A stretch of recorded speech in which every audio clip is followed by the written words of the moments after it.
আসসালামু আলাইকুম প্রিয় দর্শক, অন্য মঞ্চের আলাপচারিতায় আপনাদের সকলকে আমন্ত্রণ জানাচ্ছি। প্রতিবেদনের শিরোনাম দেখে বুঝেছেন বাংলাদেশে যেভাবে সমস্যা দীর্ঘায়িত হচ্ছে, সমাধানের পরিবর্তে যেভাবে সমস্যাকে দিনকে দিন বাড়িয়ে তোলা হচ্ছে, তাতে ভারতের পক্ষ থেকে বাংলাদেশের সামরিক হস্তক্ষেপের সম্ভাবনা কমছে তো নাই, বরং বেড়ে যাচ্ছে। অনেকটা সেই ইউক্রেনে রাশিয়ার যে সামরিক হস্তক্ষেপ তেমনটাই। গত ১.৫ বছর ধরে ভারত কিন্তু অনেক চেষ্টা করে গেছে শান্তির পথে, অহিংসার পথে, বন্ধুত্বের পথে বাংলাদেশ সমস্যাকে মেটাতে।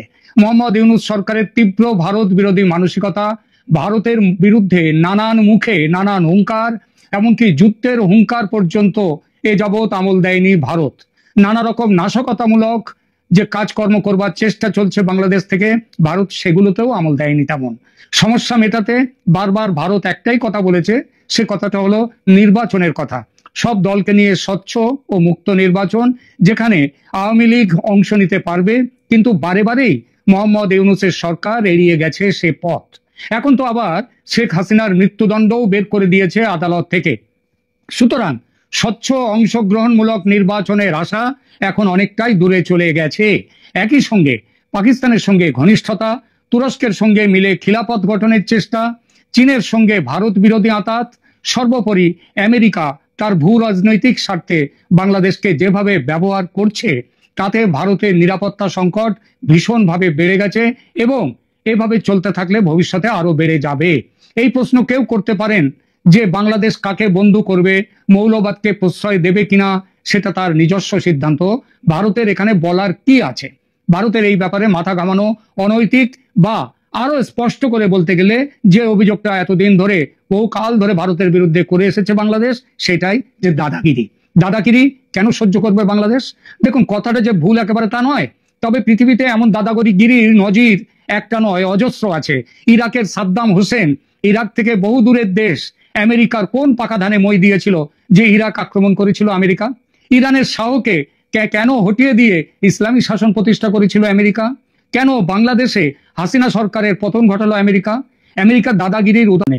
সুতরাং আমেরিকা ছেড়ে রাশিয়ার দিকে নজর দিই, কেননা রাশিয়া এবং ইউক্রেন প্রসঙ্গ নিয়ে তো এখানকার আলোচনা, তার সাথে বাংলাদেশের কি সম্পর্ক সেইটা দেখুন। অন্য দেশে নাক গলানোর স্বভাব রাশিয়ার নেই বললেই চলে বর্তমানে। সোভিয়েত আমলে কিছুটা ছিল, সেটাও এখন আর নেই। একমাত্র ব্যতিক্রম ইউক্রেন। ইউক্রেনের ব্যাপারে নাক গলানো নয়, রাশিয়া ইউক্রেনে আক্রমণ করেছে। দেখুন, রাশিয়া ইউক্রেন যুদ্ধ প্রথমবার শুরু হয় ২০১৪ সালে, শেষ হয় ২০১৭ সালে। ইউক্রেনের ক্রিমিয়া অঞ্চল পুরোটাই দখল করে নেয় রাশিয়া। এরপর ২০২২ সালে শুরু হয় দ্বিতীয় যুদ্ধ, এখনো চলছে। ২০১৪ সালে ক্রিমিয়ার দখল ছিল রাশিয়ার উদ্দেশ্য, সেটা নাক গলানো কিন্তু নয়। ক্রিমিয়ায় রাশিয়ার ভূ রাজনৈতিক, অর্থনৈতিক ও প্রতীকী স্বার্থের জটিল সমন্বয় ছিল। আর এবার ২০২২ সালে ইউক্রেন চেয়েছিল নর্থ আটলান্টিক ট্রিটি অর্গানাইজেশন বা ন্যাটোর সদস্য হয়ে নিজের দেশের নিরাপত্তা সুরক্ষিত রাখবে। কারণ আমেরিকার নেতৃত্বে গঠিত ন্যাটোর উদ্দেশ্যই হলো এই জোটের অন্তর্ভুক্ত কোনো দেশ আক্রান্ত হলে সবাই মিলে তার পাশে দাঁড়াবে। কে আক্রমণ করতে আসবে? ন্যাটোর জন্ম হয়েছিল সোভিয়েত রাশিয়াকে, সেই সময় সোভিয়েত রাশিয়াকে দমন করবার জন্য কিংবা তাকে আটকাবার জন্য। রাশিয়া ইউক্রেনকে নিষেধ করেছিল, যে বলেছিল যে ন্যাটোর সদস্য হয়েও না। ইউক্রেন শোনেনি। আমেরিকার প্ররোচনায় অন্যান্য ইউরোপীয় ন্যাটো সদস্য দেশগুলোর বুদ্ধিতে আবেদন করেছিল সদস্য পদের জন্য, রাশিয়ার সব আপত্তি উড়িয়ে দিয়ে। রাশিয়া ক্রুদ্ধ হয়ে ঝাঁপিয়ে পড়ে তখন ইউক্রেনে। ইতিমধ্যে ইউক্রেন শ্মশান হয়ে গেছে, তার বিরাট ভূখণ্ড রাশিয়ার দখলে। ইউক্রেনের সঙ্গে বর্তমান বাংলাদেশের অদ্ভুত একটা মিল আছে, এবং তেমনই মিল রাশিয়ার সঙ্গে ভারতের। মানে ইউক্রেন এবং রাশিয়ার সম্পর্কের যে কেমিস্ট্রি, সেই একই জিনিস দেখা যাচ্ছে ভারত এবং রাশিয়ার সাথে, ভারত এবং বাংলাদেশের সাথে। এই মিলটা কিরকম মিল দেখা যাক। দেখুন, ইউক্রেনে রাশিয়ার সামরিক অভিযানের কারণগুলো খুঁজলে এই কারণগুলো দেখা যায়। এক, সামরিক ও রাজনৈতিক স্বার্থের জন্য ক্রিমিয়া রাশিয়ার নৌশক্তির জন্য অত্যন্ত গুরুত্বপূর্ণ ছিল। ক্রিমিয়ার সেভাস্তোপল বন্দরে রাশিয়ার ব্ল্যাক সি ফ্লিট রয়েছে, আজকে নয়, সেই সোভিয়েত আমল থেকে। ক্রিমিয়া থেকে রাশিয়া শুধু কৃষ্ণ সাগরই নয়, বরং পূর্ব ভূমধ্য সাগর, মধ্যপ্রাচ্য, দক্ষিণ ইউরোপ অঞ্চলে দ্রুত নৌ ও ক্ষেপণাস্ত্র, মানে তাদের আকাশ শক্তি ব্যবহার করতে পারে। এখান থেকে নৌঘাঁটি, বিমান ঘাঁটি ও ক্ষেপণাস্ত্র তৈরি করে রাশিয়া নিজেকে আঞ্চলিক পরাশক্তি, সামরিক পরাশক্তি হিসেবে প্রতিষ্ঠা করেছে। সেই প্রতিষ্ঠা আর থাকে না। ইউক্রেন ন্যাটোয় যোগ দিলে এখানে ন্যাটো তার সামরিক ঘাঁটি বানাবে। তাই রাশিয়া ২০১৪ সালে দখল করে নিল ক্রিমিয়া নিজের সুরক্ষার জন্য। এরপরে তারপরে যখন সম্প্রতি 3-4 বছর আগে, 3.5 বছর আগে আবার ইউক্রেন যখন ন্যাটোর সদস্য পদের অ্যাপ্লাই করলো, তখন শুরু হয়ে গেল 2022-এর ইউক্রেন যুদ্ধ। এর সঙ্গে আছে অর্থনৈতিক স্বার্থ। ক্রিমিয়াকে ঘিরে কৃষ্ণ সাগরের সীমানা জুড়ে বিপুল পরিমাণ অফশোর মানে সমুদ্রের অভ্যন্তরে তেল ও গ্যাসের বিপুল রিজার্ভ। ক্রিমিয়াকে দখলে নিতে পারলে তার মালিক হবে রাশিয়া, আবার ক্রিমিয়াকে দখলে রাখতে পারলে, যদি ইউক্রেন দখলে রাখতো তাহলে ন্যাটো তার মালিক হয়ে যেত। বাণিজ্য ও সমুদ্রপথে ক্রিমিয়ার অবস্থান অত্যন্ত গুরুত্বপূর্ণ। স্থানীয় অর্থনীতি, কৃষি ও পর্যটন শিল্পে ক্রিমিয়ার স্থান বিখ্যাত। ক্রিমিয়ার মাটি এত সুন্দর যে সেখানকার মাটি এবং ইউক্রেনের মাটি সব নিয়ে যাওয়া, হিটলার সেই মাটি জাহাজ ভর্তি করে জার্মানিতে নিয়ে যাওয়ার চেষ্টা করেছিলেন, জার্মানির ফসল ভালো হবে তার জন্য। আর এসবের উপরে আছে একটি ঐতিহাসিক ভুলকে সংশোধন করা। কি ভুল ছিল? সোভিয়েত আমলে ক্রিমিয়া ছিল সোভিয়েতের রাশিয়ান প্রদেশের মধ্যে, রুশ প্রদেশের মধ্যে। 1954 সালে ক্রুশ্চেভ তিনি ক্রিমিয়াকে করলেন কি, রাশিয়ার প্রদেশ থেকে সরিয়ে নিয়ে ইউক্রেন প্রদেশে যুক্ত করলেন। ইউক্রেন এবং রাশিয়া তখন একই রাষ্ট্রের অংশ, তাই অসুবিধা হয়নি। কিন্তু 1991 সালে সোভিয়েত ভেঙে যায়, আলাদা রাষ্ট্র হয় ইউক্রেন ও রাশিয়া। গোলমালের শুরু তখন থেকে। রাশিয়া বোঝে বড় ভুল হয়ে গেছে ক্রিমিয়াকে ইউক্রেনকে দেওয়ার ফলে। 2014 সালে ভুল শুধরে ক্রিমিয়া আক্রমণ করে দখল করে নেন রাশিয়ার প্রেসিডেন্ট ভ্লাদিমির পুতিন। তারপর একটি গণভোটের মাধ্যমে ক্রিমিয়ার জনগণ বলে তারা রাশিয়ার অংশ হয়ে থাকতে চায়, এবং তখন থেকে ক্রিমিয়া রাশিয়ার মধ্যে চলে গেছে। এই প্রসঙ্গে এটাও বলা, ক্রিমিয়ার জনগণের বড় অংশ রাশিয়ান এবং তাদের মাতৃভাষা কিন্তু রুশ। 2022-এ রাশিয়া যে আক্রমণ করলো ইউক্রেন, তার বড় কারণ ইউক্রেন প্রেসিডেন্ট জেলেনস্কির রুশ বিরোধী অবস্থান, ন্যাটোর সদস্য পদের আবেদন। রাশিয়া তার নিরাপত্তার স্বার্থে তখন ইউক্রেন আক্রমণ করলো। সারা পশ্চিমী দুনিয়া রাশিয়ার বিরুদ্ধে জোট বেঁধে ইউক্রেনকে সামরিক, অর্থনৈতিক সব রকম সাহায্য দিয়ে তারপরে রাশিয়ার বিরুদ্ধে একের পর এক নিষেধাজ্ঞা বা স্যাংশন জারি করেও দমাতে পারা যায়নি রাশিয়াকে। এখন শান্তি চুক্তি করতে তৎপর আমেরিকা ও ইউরোপের বাকি দেশগুলো। রাশিয়া ইতিমধ্যে ইউক্রেনের বিরাট ভূখণ্ড, দক্ষিণ পূর্ব ইউক্রেনের বিরাট ভূখণ্ড দখল করে নিয়েছে। বলেছে যে চুক্তি হোক না কেন, জমি দখল করা জমি রাশিয়া ছাড়বে না। ইউক্রেনের এই পরিস্থিতির সঙ্গে বাংলাদেশের অদ্ভুত মিলগুলোকে এবার লক্ষ্য করুন। এক এক করে সেই মিলগুলোর কথা খুব ছোট্ট করে বলি। প্রথমত, দুই দেশের পুরনো সম্পর্ক, যেমন ইউক্রেনে রাশিয়া, আগে একটাই দেশ ছিল বাংলাদেশ আর ভারত, তাই একটাই দেশ ভারতবর্ষ। ইউক্রেনকে স্বাধীনতা দিয়ে আলাদা দেশ করে দেয় সোভিয়েত রাশিয়া। বাংলাদেশের স্বাধীনতার মূলেও ছিল কে? বাংলাদেশের স্বাধীনতার মূলেও ছিল ভারতের ভূমিকা। ভারত এবং বাংলাদেশের অর্থনীতিতে এবং যোগাযোগ ব্যবস্থায় এতটাই পরস্পর নির্ভরতা যে এটা ভাঙতে হলে ক্ষতি দুই দেশেরই। আমেরিকার মদতে ন্যাটো জোটের হয়ে ইউক্রেন গিয়েছিল রাশিয়ার বিরুদ্ধে, আর সেই আমেরিকার মদতে বাংলাদেশ আবার পাকিস্তানের সঙ্গে জোট বেঁধেছে ভারতের বিরুদ্ধে। ভারত তো এটা সহ্য করবে না, যেমন ইউক্রেনের ব্যাপারেও রাশিয়া সহ্য করেনি। ক্রুশ্চেভ ক্রিমিয়া নিয়ে ভুল করেছিলেন। একই ভুল ভারতের সীমানা নির্ধারণে করে গিয়েছেন সেই ব্রিটিশ র্যাডক্লিফ সাহেব 1947 সালের দেশভাগের সময়। শিলিগুড়ি করিডোরের মতো সরু ভূখণ্ডের সঙ্গে সেভেন সিস্টার্সকে জুড়ে দেওয়াটাই ছিল বড় ভুল। কিংবা ত্রিপুরার সঙ্গে সমুদ্রপথ যুক্ত না করেও তিনি ভুল করে গিয়েছিলেন। এই সব সত্ত্বেও ভারত এতদিন চুপ ছিল। মানচিত্রের ভুল শুধরে নিতে চিকেন নেককে চওড়া করে নেওয়া যেত। এমনকি চট্টগ্রাম বন্দরের যে মাঝখানে যে সরু 28 কিলোমিটারের মতো ত্রিপুরা থেকে চট্টগ্রাম বন্দর, সেই জায়গাটার জন্য অন্য ব্যবস্থা করে নিতে পারতো, ভারত করেনি। তারপর 54 বছর কেটে গেছে, স্বাধীন হয়েছে বাংলাদেশ, তারপরেও চেষ্টা করেনি। গত 15 বছর বরং উল্টে ওই 3 বিঘা যেখানটায় করিডোর গুলো ছিল সেখানটায় যে চুক্তি করেছে, সেই চুক্তিতে ভারতের জমি বেশি গেছে, বাংলাদেশের জমি কম গেছে। গত 15 বছর বাংলাদেশে ছিল শেখ হাসিনার দূরদর্শী শাসন। তার আগের বছরগুলির বেশিরভাগই ছিল আবার ভারতে কংগ্রেস দলের অদূরদর্শী শাসন। ওদিকে শেখ হাসিনার দূরদর্শী শাসন এবং তার আগের বছরগুলোর বেশিরভাগ ছিল ভারতে আবার অদূরদর্শী শাসন। তাই মানচিত্রে হাত পড়েনি দুই দেশে। কিন্তু এখন ভারতে মোদির শাসন, তিনি আবার পুতিনের মতোই অনেকটাই রাফ অ্যান্ড টাফ।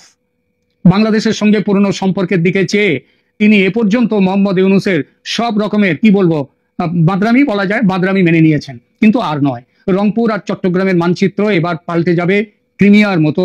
এ কথা কিন্তু নয়াদিল্লির বিভিন্ন মহলে ঘুরে বেড়াচ্ছে। নয়াদিল্লির বিভিন্ন সূত্র জানাচ্ছে অপেক্ষার পালা, মানে ভারতের অপমান সহ্য করেও চুপচাপ থাকার পালা এবার শেষ। আর মাত্রই কয়েকটা দিন। ফেব্রুয়ারির নির্বাচন স্থগিত হলে কিংবা আবার আমেরিকার মদতে সেই নির্বাচনে আওয়ামী লীগকে অন্তর্ভুক্ত না করলে ভারতের পক্ষে আর চুপ করে থাকা সম্ভব হবে না। কারণ আরো যদি চুপ করে থাকা হয় তাহলে ভারতের সামনে ভারতের সুরক্ষা প্রতিরক্ষার ক্ষতি। বাংলাদেশে ভারত এমন পরিস্থিতি হলে, যদি নির্বাচন না হয় কিংবা আওয়ামী লীগকে বাদ রেখে নির্বাচন হয়, তাহলে বাংলাদেশে ভারতের সামরিক অভিযান অনিবার্য।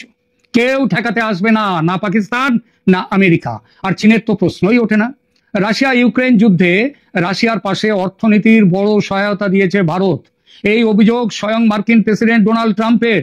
তিনি বলেছেন রাশিয়া ইউক্রেন যুদ্ধ চালিয়ে যেতে পারছে এই জন্যেই যে ভারত বিপুল পরিমাণ তেল কিনছে রাশিয়া থেকে, তার জন্যই তাদের অর্থের অসুবিধা হচ্ছে না।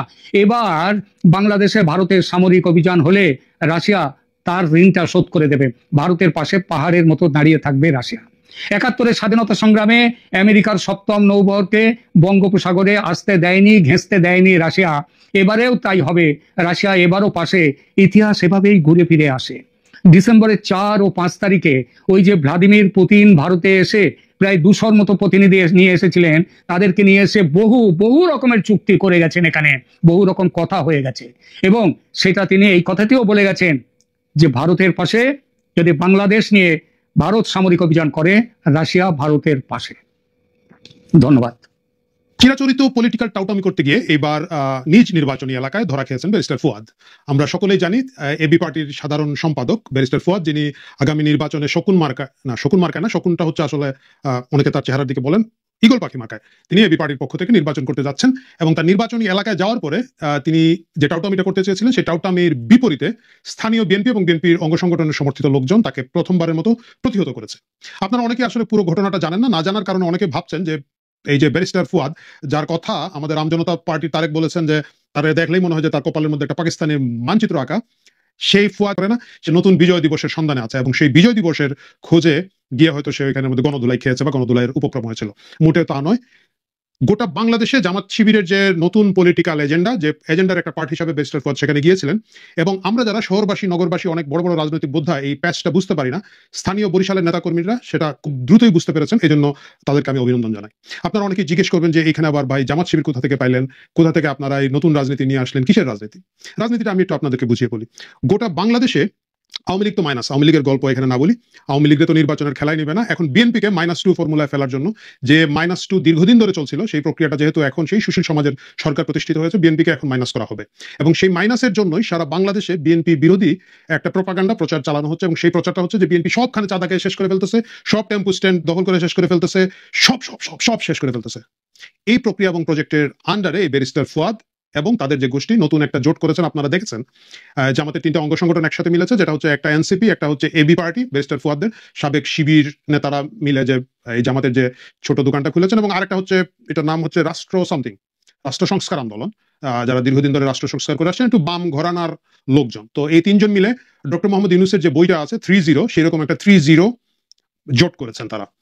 এখন প্রশ্ন হচ্ছে যে তাইলে তারা তো জামাতের সাথে নাই, 8 দলের সাথে নাই, তাইলে 30 জোট করার পরেও আপনি কেন বা আপনারা কেন ভাবছেন যে এটা বৃহত্তর রাজনীতির একটা গেম? বৃহত্তর রাজনীতির একটা গেম হচ্ছে এদেরকে দেওয়া হয়েছে হাউস দ্যাট বলার জন্য। এরা, আপনারাও জানেন আমরা জানি, 30 থেকে আসলে 3টে আসনও সারা বাংলাদেশে এরা প্র্যাকটিক্যালি পাবে না। মানে যদি না ওয়াকার এবং তার যে মানে জামাত সমর্থিত যে সামরিক বাহিনীর অংশ আছে, তারা যদি কোনো ধরনের বড় কারচুপি কিছু না করে থাকে, এরা আসলে একটা আসনও পাওয়ার মতো অবস্থা তাদের কোনো নির্বাচনী এলাকায় নাই। তাহলে এদের কাজ কি? এদের কাজ হবে জেলায়, বন্দরে, এখানে ওইখানে ঘুরে বেড়ানো এবং বিএনপি কি যে একটা খুবই চাঁদাবাজ দল, খারাপ দল, জঙ্গি দল এবং ইত্যাদি ইত্যাদি ইত্যাদি, এটা বারবার বলা। আপনারা যদি নাসির পাটোয়ারির বক্তব্যগুলো খেয়াল করে থাকেন, আপনারা দেখবেন যে প্রতিনিয়ত তারা দীর্ঘদিন ধরে, তারা কিন্তু জামাতকে ওইভাবে আক্রমণ করে নাই, প্রতিনিয়ত নাসির পাটোয়ারিরা শুরু থেকে বিএনপিকে আক্রমণ করে যাচ্ছে। এবং যেসব জায়গায় বিএনপির বড় বড় নেতারা আছেন, এইসব জায়গায় গিয়ে, যেমন কক্সবাজারের সালাউদ্দিনের এখানে তো মাইর খাইবে কোনো রকমের